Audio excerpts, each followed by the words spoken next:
ವೀಕ್ಷಕರೇ ನಮಸ್ಕಾರ. BN ಟಿವಿಗೆ ಸ್ವಾಗತ. ನಾನು ಅಂಜಲಿ. 2024ರ ಲೋಕಸಭಾ ಚುನಾವಣೆಯ ಫಲಿತಾಂಶ ಈಗ ಹೊರಬಿದ್ದಿದೆ. ಅದರಲ್ಲಿ ನಮ್ಮ ಕರ್ನಾಟಕದ 28 ಕ್ಷೇತ್ರದಲ್ಲಿ ಯಾವ ಕ್ಷೇತ್ರದಲ್ಲಿ ಯಾರ್ಯಾರು ಗೆಲುವನ್ನ ಸಾಧಿಸಿದ್ದಾರೆ, ಅವರು ಗೆಲುವನ್ನ ಸಾಧಿಸಲಿಕ್ಕೆ ಕಾರಣಗಳೇನು, ಅದರ ಹಿಂದೆ ಯಾರೆಲ್ಲ ಸೋಲನ್ನ ಅನುಭವಿಸಿದ್ದಾರೆ, ಅದ್ರ ಜೊತೆಗೆ ಈ ಬಾರಿಯ ಫಲಿತಾಂಶದಲ್ಲಿ ಯಾರೆಲ್ಲ ಮುನ್ನಡೆಗೆ ಬರ್ತಾರೆ ಅಂತ ಒಲವಿದ್ದವರು ಹಿನ್ನಡೆ ಆಗಿದ್ದಾರೆ ಎನ್ನುವ ವಿವರವನ್ನ ಹೇಳ್ತಾ ಹೋಗ್ತೀನಿ. ಕೋಲಾರದಲ್ಲಿ ಎಸ್ಸಿ ಮೀಸಲು ಕ್ಷೇತ್ರ, ಅಲ್ಲಿ ಜೆಡಿಎಸ್ ಅಭ್ಯರ್ಥಿ ಮಲ್ಲೇಶ್ ಬಾಬು ಅವರು ಗೆಲುವನ್ನ ಸಾಧಿಸಿದ್ದಾರೆ. ಕೋಲಾರ ಎಸ್ಸಿ ಮೀಸಲು ಕ್ಷೇತ್ರದಲ್ಲಿ ಜೆಡಿಎಸ್ ಅಭ್ಯರ್ಥಿ ಮಲ್ಲೇಶ್ ಬಾಬು ಅವರು 45,000 ಮತಗಳ ಅಂತರದಲ್ಲಿ ಗೆಲುವನ್ನ ಸಾಧಿಸಿದ್ದಾರೆ. ಕಾಂಗ್ರೆಸ್ ಅಭ್ಯರ್ಥಿ KH ಗೌತಮ್ ಅವರು ಸೋಲನ್ನ ಅನುಭವಿಸಿದ್ದಾರೆ. ಅತಿ ಹೆಚ್ಚು ಬಂಡಾಯವನ್ನ ಎದ್ದಂತ ಒಂದು ಕ್ಷೇತ್ರದಲ್ಲಿ ಇದು ಕೂಡ ಒಂದು. ಯಾರಿಗೆ ಟಿಕೆಟ್ ಕೊಡಬೇಕು ಅಂತ ಗೊತ್ತಾಗದೆ ಕೊನೆಯಲ್ಲಿ DKC ಆಪ್ತ KH ಗೌತಮ್ ಅವರಿಗೆ ಟಿಕೆಟ್ ಅನ್ನ ಕಾಂಗ್ರೆಸ್ ನೀಡಿದ್ರು.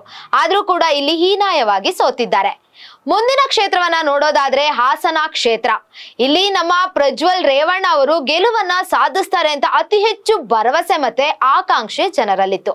ಆದ್ರೆ ಕೊನೆಯ ಕ್ಷಣದಲ್ಲಿ ಮುಂದೆ ಮುನ್ನಡೆ ಬರ್ತಾ ಇದ್ದಂತ ಪ್ರಜ್ವಲ್ ರೇವಣ್ಣ ಅವರು ಕೊನೆಯ ಹೊತ್ತಿನಲ್ಲಿ ಹಿನ್ನಡೆ ಕಳೆದುಕೊಂಡ್ರು. ಹಿನ್ನಡೆ ಆದ ತಕ್ಷಣ ಶ್ರೇಯಸ್ ಪಟೇಲ್ ಅವರು ಮುನ್ನಡೆಗೆ ಬಂದ್ರು. ಮುನ್ನಡೆಗೆ ಬಂದಂತ ಶ್ರೇಯಸ್ ಪಟೇಲ್ ಹಾಗೆ ಮುನ್ನಡೆಯನ್ನ ಕಾಯ್ದುಕೊಂಡು ಈಗ ಹಾಸನದಲ್ಲಿ ಜಯಶಾಲಿಯಾಗಿ ಮುಂದೆ ಬಂದಿದ್ದಾರೆ. ಇನ್ನು ಉತ್ತರ ಕನ್ನಡದಲ್ಲಿ ಮಾಜಿ ಸಭಾಧ್ಯಕ್ಷ ಕಾಗೇರಿ ಅವರು ಗೆಲುವನ್ನ ಸಾಧಿಸಿದ್ದಾರೆ. ಉತ್ತರ ಕನ್ನಡ ಕ್ಷೇತ್ರದಲ್ಲಿ ಕಾಂಗ್ರೆಸ್ ಅಭ್ಯರ್ಥಿ ಅಂಜಲಿ ನಿಂಬಾಳ್ಕರ್ ಅವರನ್ನ ಸೋಲಿಸಿ ಇದೀಗ ಮಾಜಿ ಸಭಾಧ್ಯಕ್ಷ ವಿಶ್ವೇಶ್ವರಯ್ಯ ಹೆಗಡೆ ಕಾಗೇರಿ ಅವರು ಗೆಲುವನ್ನ ಸಾಧಿಸಿದ್ದಾರೆ. ಇವರು ಬಿಜೆಪಿ ಅಭ್ಯರ್ಥಿ. ಇನ್ನು ಮುಂದಿನ ಕ್ಷೇತ್ರವನ್ನ ನೋಡೋದಾದ್ರೆ ಚಾಮರಾಜನಗರ ಕ್ಷೇತ್ರದಲ್ಲಿ ಎಸ್ಸಿ ಮೀಸಲು ಕ್ಷೇತ್ರ ಇದು.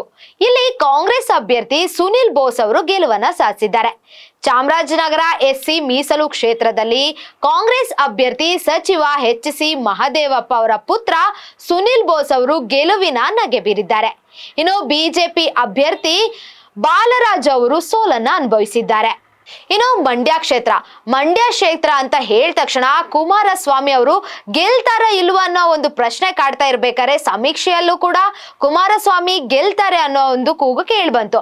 ಸಮೀಕ್ಷೆ ಪ್ರಕಾರ ಕುಮಾರಸ್ವಾಮಿ ಗೆಲ್ತಾರೆ ಅಂತ ಹೇಳಿದ್ದು ಇದೀಗ ಮತ ಎಣಿಕೆಯ ನಂತರವೂ ಕುಮಾರಸ್ವಾಮಿ ಅವರೇ ಗೆಲುವಿನ ನಗೆ ಬೀರಿದ್ದಾರೆ. ಅವರ ವಿರುದ್ಧ ನಿಂತ ಕಾಂಗ್ರೆಸ್ ಅಭ್ಯರ್ಥಿ ಸ್ಟಾರ್ ಚಂದ್ರು ಅವರು ಸೋಲನ್ನ ಅನುಭವಿಸಿದ್ದಾರೆ.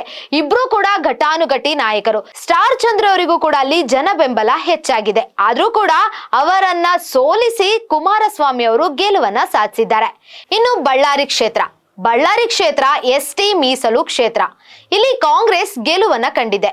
ಬಳ್ಳಾರಿ ST ಮೀಸಲು ಕ್ಷೇತ್ರದಲ್ಲಿ ಕಾಂಗ್ರೆಸ್ ಅಭ್ಯರ್ಥಿ E ತುಕಾರಾಮ್ ಅವರು ಬಿಜೆಪಿ ಅಭ್ಯರ್ಥಿ B ಶ್ರೀರಾಮುಲು ಅವರನ್ನ ಸೋಲಿಸಿದ್ದಾರೆ. ಶ್ರೀರಾಮುಲು ಅವರು ಗೆಲ್ತಾರೆ ಅಂತ ಕೊನೆ ಕ್ಷಣ ತನಕ ಎಲ್ಲರೂ ಕೂಡ ಭರವಸೆಯನ್ನ ಇಟ್ಕೊಂಡಿದ್ರು. ಆದ್ರೆ ಕೊನೆ ಕ್ಷಣದಲ್ಲಿ E ತುಕಾರಾಮ್ ಅವರು ಜಯಶಾಲಿಯಾಗಿ ಹೊರಹೊಮ್ಮಿದ್ದಾರೆ. ಇನ್ನು ಚಿಕ್ಕೋಡಿಯಲ್ಲಿ ಮೊದಲ ಬಾರಿಗೆ ಈ ಬಾರಿ ಅಭ್ಯರ್ಥಿಯಾಗಿ ಕಣಕ್ಕಿಳಿದವರು ಪ್ರಿಯಾಂಕಾ ಜಾರಕಿಹೊಳಿ. ಇವರು ಚಿಕ್ಕೋಡಿ ಲೋಕಸಭಾ ಕ್ಷೇತ್ರದ ಅಭ್ಯರ್ಥಿ. ಇವರು ಬಿಜೆಪಿಯಿಂದ ಕಣಕ್ಕಿಳಿದಂತಹ ಅಭ್ಯರ್ಥಿ ಅಣ್ಣಾ ಸಾಹೇಬ್ ಜೊಲ್ಲೆಯನ್ನ ಸೋಲಿಸಿ ಮೊದಲ ಬಾರಿಗೆ ಕಣದಲ್ಲಿದ್ರೂ ಕೂಡ ಜಯಶಾಲಿಯಾಗಿ ಹೊರಹೊಮ್ಮಿದ್ದಾರೆ. ಇನ್ನು ಹಾವೇರಿ ಕ್ಷೇತ್ರದಲ್ಲಿ ಮಾಜಿ CM ಬಸವರಾಜ ಬೊಮ್ಮಾಯಿ ಅವರು ಈ ಬಾರಿ ಬಿಜೆಪಿ ಅಭ್ಯರ್ಥಿಯಾಗಿ ಕಣಕ್ಕಿಳಿದಿದ್ದಾರೆ. ಅಲ್ಲಿ ಜಯಶಾಲಿ ಕೂಡ ಆಗಿದ್ದಾರೆ. ಆನಂದಸ್ವಾಮಿ ಗಡ್ಡದೇವರ ಮಠ ಅವರು ಸೋಲಾಗಿದೆ. ಆದ್ರೆ ಬಿಜೆಪಿಯಲ್ಲಿ ನಿರೀಕ್ಷೆಯಂತೆ ಸಮೀಕ್ಷೆಯ ಪ್ರಕಾರನೇ ಬಸವರಾಜ ಬೊಮ್ಮಾಯಿ ಅವರು ಗೆಲುವನ್ನ ಸಾಧಿಸಿದ್ದಾರೆ. ಅವರಿಗೆ ಅಲ್ಲಿ ಅತಿ ಹೆಚ್ಚು ಜನ ಬೆಂಬಲ ಇದೆ.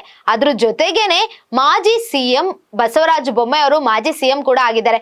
ಆದ್ರಿಂದ ಜನ ಬೆಂಬಲದ ಜೊತೆಗೆ ಸಮೀಕ್ಷೆ ಹಾಗೇನೆ ಜನರು ಬಸವರಾಜ ಬೊಮ್ಮಾಯಿ ಅವರ ಕೈ ಹಿಡಿದಿದ್ದಾರೆ. ಇನ್ನು ಬೀದರ್ ಕ್ಷೇತ್ರದಲ್ಲೂ ಕೂಡ ಸಾಗರ್ ಖಂಡ್ರೆ ಅವರು ಗೆಲುವನ್ನ ಸಾಧಿಸಿದ್ದಾರೆ.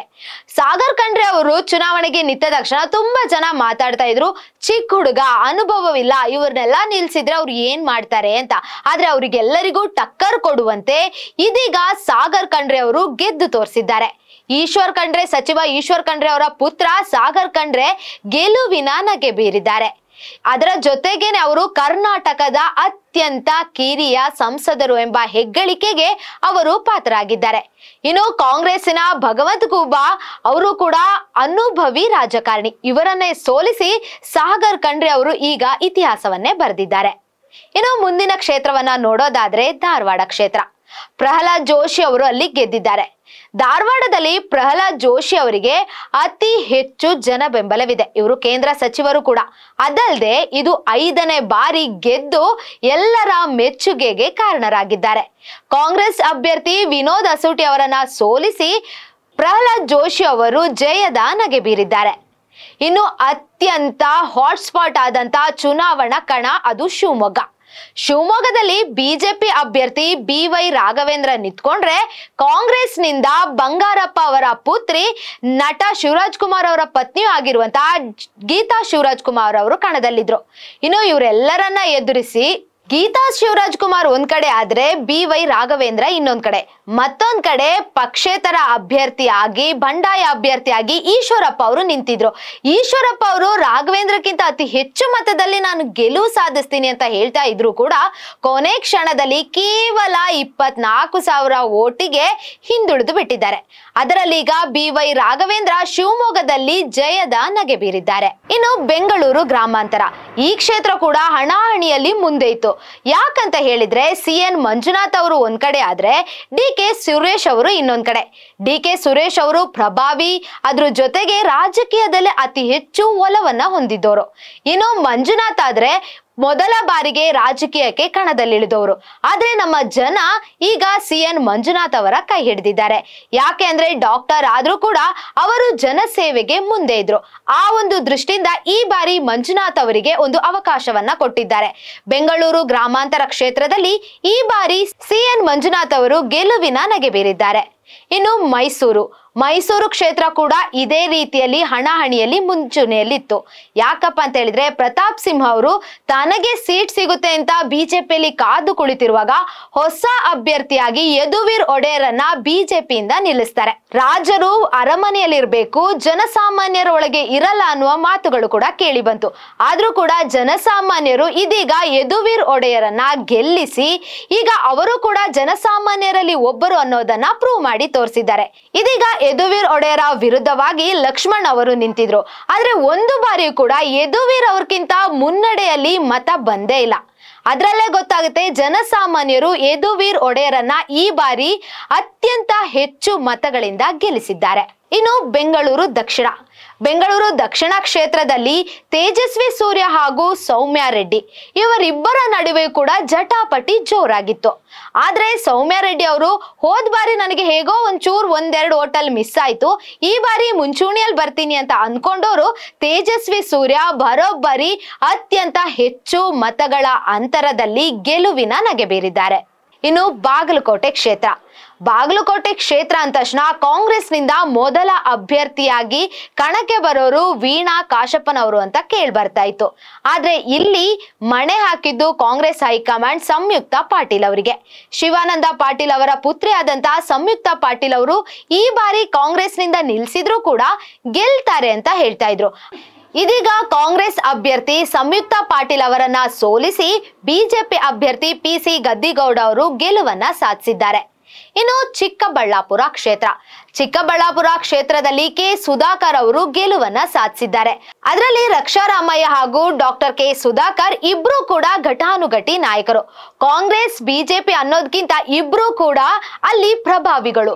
ಆದ್ರೆ ರಕ್ಷಾರಾಮಯ್ಯ ಅವರನ್ನ ಸೋಲಿಸಿ ಡಾಕ್ಟರ್ K ಸುಧಾಕರ್ ಅವರು ಇದೀಗ ಚಿಕ್ಕಬಳ್ಳಾಪುರದಲ್ಲಿ ಗೆಲುವನ್ನ ಸಾಧಿಸಿದ್ದಾರೆ. ಅದು ಅಲ್ಲದೆ ಈ ಬಾರಿ ಮೊದಲ ಬಾರಿಗೆ ಸಂಸತ್ತಿಗೆ ಪ್ರವೇಶಿಸಿದ್ದಾರೆ. ಇನ್ನು ದಾವಣಗೆರೆ ಕ್ಷೇತ್ರದಲ್ಲಿ ಕಾಂಗ್ರೆಸ್ ಅಭ್ಯರ್ಥಿ ಪ್ರಭಾ ಮಲ್ಲಿಕಾರ್ಜುನ್ ಅವರು ಗೆಲುವನ್ನ ಸಾಧಿಸಿದ್ದಾರೆ. ದಾವಣಗೆರೆ ಕ್ಷೇತ್ರದಲ್ಲಿ ಕಾಂಗ್ರೆಸ್ನಿಂದ ಸ್ಪರ್ಧಿಸಿದ ಶಾಮನೂರು ಶಿವಶಂಕರಪ್ಪ ಸೊಸೆ ಡಾಕ್ಟರ್ ಪ್ರಭಾ ಮಲ್ಲಿಕಾರ್ಜುನ್ ಅವರು ಗೆಲುವನ್ನ ಸಾಧಿಸಿದ್ದಾರೆ. ಬಿಜೆಪಿ ಅಭ್ಯರ್ಥಿ ಗಾಯತ್ರಿ ಸಿದ್ದೇಶ್ವರ್ ಅವರನ್ನ ಸೋಲಿಸಿ ಇದೀಗ ಪ್ರಭಾ ಮಲ್ಲಿಕಾರ್ಜುನ್ ಅವರು ಗೆಲುವಿನ ನಗೆ ಬೀರಿದ್ದಾರೆ. ಇನ್ನು ಬೆಳಗಾವಿ ಕ್ಷೇತ್ರದಲ್ಲಿ ಜಗದೀಶ್ ಶೆಟ್ಟರ್ ಹಾಗೂ ಸಚಿವೆ ಲಕ್ಷ್ಮಿ ಹೆಬ್ಬಾಳ್ಕರ್ ಅವರ ಪುತ್ರ ಮೃಣಾಲ್ ಹೆಬ್ಬಾಳ್ಕರ್ ಅವರು ಘಟಾನುಘಟಿ ನಾಯಕರ ಪುತ್ರ ಹಾಗೂ ಜಗದೀಶ್ ಶೆಟ್ಟರ್ ಅವರು ರಾಜಕಾರಣದಲ್ಲಿ ಅತ್ಯಂತ ಅನುಭವಿ ರಾಜಕಾರಣಿ. ಹಾಗಿರ್ಬೇಕಾದ್ರೆ ಇವರಿಬ್ಬರ ಮಧ್ಯದಲ್ಲಿ ಯಾರು ಗೆಲುವನ್ನ ಸಾಧಿಸ್ತಾರೆ ಅನ್ನೋ ಪ್ರಶ್ನೆ ಮೂಡ್ತಾ ಇತ್ತು. ಸಮೀಕ್ಷೆ ಪ್ರಕಾರ ಬಿಜೆಪಿ ಬಂದ್ರು ಬರ್ಬೋದು, ಕಾಂಗ್ರೆಸ್ ಬಂದ್ರು ಬರ್ಬೋದು. ಯಾಕೆ ಅಂತ ಹೇಳಿದ್ರೆ ಇಬ್ರು 50-50. ಸಚಿವೆ ಲಕ್ಷ್ಮೀ ಹೆಬ್ಬಾಳ್ಕರ್ಗೆ ಅಲ್ಲಿ ಜನ ಬೆಂಬಲ ಜಾಸ್ತಿ. ಹಾಗಿರುವಾಗ ಯಾರು ಗೆಲ್ತಾರೆ ಸೋಲ್ತಾರೆ ಅನ್ನುವ ಜಟಾಪಟಿಯಲ್ಲಿ ಇದೀಗ ಜಗದೀಶ್ ಶೆಟ್ಟರ್ ಅವರು ಗೆಲುವಿನ ನಗೆ ಬೀರಿದ್ದಾರೆ. ಇನ್ನು ಬೆಂಗಳೂರು ಕೇಂದ್ರದಲ್ಲಿ 50-50 ಯಾರು ಅಂತರ ಹೆಚ್ಚಿದ್ದು ಯಾರು ಜಯಶಾಲಿ ಆಗೋದಿಲ್ಲ ಅನ್ನೋ ಒಂದು ಕ್ಷೇತ್ರದಲ್ಲಿ ಬೆಂಗಳೂರು ಕೇಂದ್ರ ಕೂಡ ಒಂದ್ ಕಡೆ PC ಮೋಹನ್ ಆದ್ರೆ ಇನ್ನೊಂದ್ ಕಡೆ ಮನ್ಸೂರ್ ಅಲಿ ಖಾನ್. PC ಮೋಹನ್ ಅವರು ಬೆಂಗಳೂರು ಕೇಂದ್ರದಲ್ಲಿ ಅತಿ ಹೆಚ್ಚು ಕೆಲಸವನ್ನ ಮಾಡಿದ್ದಾರೆ. ಮನ್ಸೂರ್ ಅಲಿ ಖಾನ್ ಕೂಡ ಒಳ್ಳೆ ವಿದ್ಯಾಭ್ಯಾಸವನ್ನ ಹೊಂದಿದ್ದಾರೆ, ಜನ ಬೆಂಬಲ ಕೂಡ ಹೆಚ್ಚಾಗಿದೆ. ಆದ್ರೂ ಕೂಡ ಬಿಜೆಪಿ ಅಭ್ಯರ್ಥಿ ಆಗಿರುವ PC ಮೋಹನ್ ಅವರು ಮತ್ತೊಮ್ಮೆ ಗೆಲುವನ್ನ ಸಾಧಿಸಿದ್ದಾರೆ. ಇನ್ನು ಕಲಬುರ್ಗಿಯಲ್ಲಿ SC ಮೀಸಲು ಕ್ಷೇತ್ರ, ಅಲ್ಲಿ ಖರ್ಗೆ ಅಳಿಯ ರಾಧಾಕೃಷ್ಣ ಅವರು ಈ ಬಾರಿ ಗೆಲುವನ್ನ ಸಾಧಿಸಿದ್ದಾರೆ. ಖರ್ಗೆ ಅವರಿಗೆ ಮುಂಚೂಣಿಯಾಗಿ ಅಲ್ಲಿ ಒಳ್ಳೆಯ ಜನ ಬೆಂಬಲ ಇದೆ. ಹೀಗಿರುವಾಗ ಕಲಬುರ್ಗಿ SC ಮೀಸಲು ಕ್ಷೇತ್ರದಲ್ಲಿ AICC ಅಧ್ಯಕ್ಷ ಮಲ್ಲಿಕಾರ್ಜುನ್ ಖರ್ಗೆ ಅವರ ಅಳಿಯ ರಾಧಾಕೃಷ್ಣ ದೊಡ್ಮನಿ ಅವರು ಗೆಲುವನ್ನ ಸಾಧಿಸಿದ್ದಾರೆ. ಈ ಮೂಲಕ ಅವರು ಮೊದಲ ಬಾರಿಗೆ ಸಂಸತ್ ಪ್ರವೇಶಿಸುತ್ತಿದ್ದಾರೆ. ಬಿಜೆಪಿ ಅಭ್ಯರ್ಥಿ ಉಮೇಶ್ ಜಾಧವ್ ಇಲ್ಲಿ ಸೋಲನ್ನ ಕಂಡಿದ್ದಾರೆ. ಇನ್ನು ವಿಜಯಪುರದಲ್ಲಿ SC ಮೀಸಲು ಕ್ಷೇತ್ರ, ಇಲ್ಲಿ ರಮೇಶ್ ಜಿಗಜಿಣಗಿ ಅವರು ಗೆಲುವನ್ನ ಸಾಧಿಸಿದ್ದಾರೆ. ವಿಜಯಪುರ SC ಮೀಸಲು ಕ್ಷೇತ್ರದಲ್ಲಿ ಕಾಂಗ್ರೆಸ್ ಅಭ್ಯರ್ಥಿ ರಾಜು ಅಲಗೂರು ಸೋಲನ್ನ ಕಂಡಿದ್ದಾರೆ. ಬಿಜೆಪಿ ಅಭ್ಯರ್ಥಿ ರಮೇಶ್ ಜಿಗಜಿಣಗಿ ಅವರು ಗೆಲುವನ್ನ ಸಾಧಿಸಿ ನಗೆಯನ್ನ ಬೀರಿದ್ದಾರೆ. ಇನ್ನು ರಾಯಚೂರು ST ಮೀಸಲು ಕ್ಷೇತ್ರ, ಇಲ್ಲಿ ಕಾಂಗ್ರೆಸ್ ಅಭ್ಯರ್ಥಿ G ಕುಮಾರ್ ನಾಯ್ಕ್ ಗೆಲುವನ್ನ ಸಾಧಿಸಿದ್ದಾರೆ. ರಾಯಚೂರು ST ಮೀಸಲು ಕ್ಷೇತ್ರದಲ್ಲಿ ಕಾಂಗ್ರೆಸ್ ಅಭ್ಯರ್ಥಿ G ಕುಮಾರ್ ನಾಯ್ಕ್ ಗೆಲುವಿನ ನಗೆ ಬೀರಿದ್ದಾರೆ. ಬಿಜೆಪಿ ಅಭ್ಯರ್ಥಿ ರಾಜಾ ಅಮರೇಶ್ವರ್ ನಾಯ್ಕ್ ಸೋಲನ್ನ ಕಂಡಿದ್ದಾರೆ. ಇಲ್ಲೂ ಕೂಡ ಬಿಜೆಪಿ ಗೆಲ್ಲುತ್ತಾ ಕಾಂಗ್ರೆಸ್ ಗೆಲ್ಲುತ್ತಾ ಅನ್ನೋ ಒಂದು ಕ್ವಶನ್ ಮಾರ್ಕ್ ಎಲ್ಲರಲ್ಲಿತ್ತು. ಆದ್ರೆ ಈಗ ಬಿಜೆಪಿ ಜಯಬೇರಿಯನ್ನ ಸಾಧಿಸಿದ್ದಾರೆ. ಇನ್ನು ದಕ್ಷಿಣ ಕನ್ನಡದಲ್ಲಿ ಮೊದಲ ಬಾರಿಗೆ ಬ್ರಿಜೇಶ್ ಚೌಟ ಅವರು ಗೆಲುವನ್ನ ಸಾಧಿಸಿದ್ದಾರೆ. ದಕ್ಷಿಣ ಕನ್ನಡ ಕ್ಷೇತ್ರದಲ್ಲಿ ಕಾಂಗ್ರೆಸ್ ಅಭ್ಯರ್ಥಿ ಪದ್ಮರಾಜ್ ಅವರನ್ನ ಸೋಲಿಸಿ ಬಿಜೆಪಿ ಅಭ್ಯರ್ಥಿ ಬ್ರಿಜೇಶ್ ಚೌಟ ಅವರು ಗೆಲುವನ್ನ ಸಾಧಿಸಿದ್ದಾರೆ. ಇನ್ನು ಚಿತ್ರದುರ್ಗದಲ್ಲಿ ಗೋವಿಂದ ಕಾರಜೋಳ ಗೆಲುವನ್ನ ಸಾಧಿಸಿದ್ದಾರೆ. ಹಿರಿಯ ರಾಜಕಾರಣಿ, ಅನುಭವ ಇರುವಂತಹ ರಾಜಕಾರಣಿ. ಈ ಕ್ಷೇತ್ರದಲ್ಲಿ ಕಾಂಗ್ರೆಸ್ ಅಭ್ಯರ್ಥಿ BN ಚಂದ್ರಪ್ಪ ಅವರನ್ನ ಸೋಲಿಸಿ ಇದೀಗ ಗೋವಿಂದ ಕಾರಜೋಳ ಮತ್ತೆ ಗೆಲುವನ್ನ ಸಾಧಿಸಿದ್ದಾರೆ. ಇನ್ನು ತುಮಕೂರು ಕ್ಷೇತ್ರದಲ್ಲಿ ವಿ ಸೋಮಣ್ಣ ಅವರಿಗೆ ಜನ ಬೆಂಬಲ ಜಾಸ್ತಿ. ಅದು ಅಲ್ಲದೆ ಅಲ್ಲಿ ಬಂಡಾಯವನ್ನ ಅತಿ ಹೆಚ್ಚಾಗಿ ಎದ್ರು ಕೂಡ ಇದೀಗ ವಿ ಸೋಮಣ್ಣ ಅವರಿಗೆ ತುಮಕೂರು ಕ್ಷೇತ್ರವನ್ನ ಬಿಜೆಪಿ ನೀಡಿದ್ರು. ಅಲ್ಲಿ ಕೂಡ ವಿ ಸೋಮಣ್ಣ ಅವರು ಕಾಂಗ್ರೆಸ್ ಅಭ್ಯರ್ಥಿ SP ಮುದ್ದಹನುಮೇಗೌಡ ಅವರನ್ನ ಸೋಲಿಸಿ ಜಯಶಾಲಿ ಆಗಿದ್ದಾರೆ. ಇನ್ನು ಬೆಂಗಳೂರು ಉತ್ತರ ಕ್ಷೇತ್ರ, ಇಲ್ಲಿ ಶೋಭಾ ಕರಂದ್ಲಾಜೆ ಅವರನ್ನ ಕ್ಯಾಂಡಿಡೇಟ್ ಆಗಿ ನಿಲ್ಲಿಸಬೇಕಾದ್ರೇನೆ ಪ್ರತಿಭಟನೆ ಬಿಜೆಪಿ ಅವರೇ ಮಾಡಿದ್ರು. ಹೀಗಿರುವಾಗ ಶೋಭಾ ಕರಂದ್ಲಾಜೆ ಅವರು ಇಲ್ಲಿ ಸೋಲ್ತಾರೆ ಅಂತ ಎಲ್ರು ಅನ್ಕೊಂಡಿದ್ರು. ಆದ್ರೆ ಎಲ್ಲರೂ ಅನ್ಕೊಂಡಿರುವಂತ ಆ ನಿಜವನ್ನ ಸುಳ್ಳು ಮಾಡಿ ಇದೀಗ ಶೋಭಾ ಕರಂದ್ಲಾಜೆ ಬೆಂಗಳೂರು ಉತ್ತರ ಕ್ಷೇತ್ರದಲ್ಲಿ ಗೆಲುವನ್ನ ಸಾಧಿಸಿದ್ದಾರೆ. ಕಾಂಗ್ರೆಸ್ ಅಭ್ಯರ್ಥಿ ಪ್ರೊಫೆಸರ್ ರಾಜೀವ್ ಗೌಡ ಅವರನ್ನ ಸೋಲಿಸಿ ಶೋಭಾ ಕರಂದ್ಲಾಜೆ ಅವರು ಬೆಂಗಳೂರು ಉತ್ತರ ಕ್ಷೇತ್ರದ ಬಿಜೆಪಿ ಅಭ್ಯರ್ಥಿಯಾಗಿ ಗೆಲುವನ್ನ ಸಾಧಿಸಿದ್ದಾರೆ. ಇನ್ನು ಉಡುಪಿ ಚಿಕ್ಕಮಗಳೂರು, ಕೋಟಾ ಶ್ರೀನಿವಾಸ್ ಪೂಜಾರಿ ಅವರು ಅತಿ ಹೆಚ್ಚು ಅನುಭವ ಇರುವವರು. ಅಲ್ಲಿರುವಂತಹ ಗಲ್ಲಿ ಮನೆ ಅವರಿಗೆ ಗೊತ್ತಿದೆ. ಹೀಗಿರುವಾಗ ಕೋಟಾ ಶ್ರೀನಿವಾಸ್ ಪೂಜಾರಿ ಅವರ ಜೊತೆಗೇನೆ ಜಯಪ್ರಕಾಶ್ ಹೆಗಡೆ ಅವರು ಕೂಡ ಅಲ್ಲಿ ಕಾಂಗ್ರೆಸ್ ಅಭ್ಯರ್ಥಿಯಾಗಿ ನಿಂತಿದ್ರು. ಇಬ್ಬರು ಕೂಡ ಘಟಾನುಘಟಿ ನಾಯಕರು, ರಾಜಕೀಯದಲ್ಲಿ ಅತಿ ಹೆಚ್ಚು ಅನುಭವ ಇರುವಂತವ್ರು. ಆದ್ರೂ ಕೂಡ ಜಯಪ್ರಕಾಶ್ ಹೆಗಡೆ ಗೆಲ್ತಾರೋ ಕೋಟಾ ಶ್ರೀನಿವಾಸ್ ಪೂಜಾರಿ ಅವರು ಗೆಲ್ತಾರೋ ಅನ್ನೋ ಸಮೀಕ್ಷೆಯಲ್ಲಿ ಕೋಟಾ ಶ್ರೀನಿವಾಸ್ ಪೂಜಾರಿ ಅವರೇ ಗೆಲ್ತಾರೆ ಅಂತ ಸಮೀಕ್ಷೆ ಕೂಡ ಹೇಳಿತು. ಅದೇ ರೀತಿಯಲ್ಲಿ ಇದೀಗ ಮತ ಎಣಿಕೆ ಆದ ಬಳಿಕವೂ ಕೋಟಾ ಶ್ರೀನಿವಾಸ್ ಪೂಜಾರಿ ಅವರೇ ಗೆಲುವನ್ನ ಕಂಡಿದ್ದಾರೆ. ಯಾವ ಪಕ್ಷದ ಯಾವ ಅಭ್ಯರ್ಥಿ ಈ ಬಾರಿಯ 2024ರ ಲೋಕಸಭಾ ಚುನಾವಣೆಯಲ್ಲಿ ಗೆಲುವನ್ನ ಸಾಧಿಸಿದ್ದಾರೆ ಅಂತ ಈಗ ನೋಡ್ಕೊಂಡ್ ಬಂದ್ವಿ. ಹೀಗಿರುವಾಗ ಈಗ ಗೆದ್ದಿರುವಂತ ಎಲ್ಲಾ ಅಭ್ಯರ್ಥಿಗಳು ಮುಂದಿನ ದಿನಗಳಲ್ಲಿ ಹೇಳಿದಂತ ಭರವಸೆಗಳನ್ನ ಈಡೇರಿಸ್ತಾರೋ ಅಥವಾ ಜನರಿಗೋಸ್ಕರವನ್ನ ಇನ್ನು ಕೆಲಸ ಏನಾದ್ರೂ ಮಾಡಕ್ಕೆ ಶುರು ಮಾಡ್ತಾರೋ ಅಂತ ಈಗ ಮತದಾರರಲ್ಲಿರುವಂತ ಪ್ರಶ್ನೆಯಾಗಿದೆ. ಮತ್ತಷ್ಟು ಅಪ್ಡೇಟ್ಗಾಗಿ BN TV ಯೂಟ್ಯೂಬ್ ಚಾನೆಲ್ನ ಲೈಕ್ ಮಾಡಿ, ಸಬ್ಸ್ಕ್ರೈಬ್ ಮಾಡಿ. ಇದು ನಿಮ್ಮ ಧ್ವನಿ.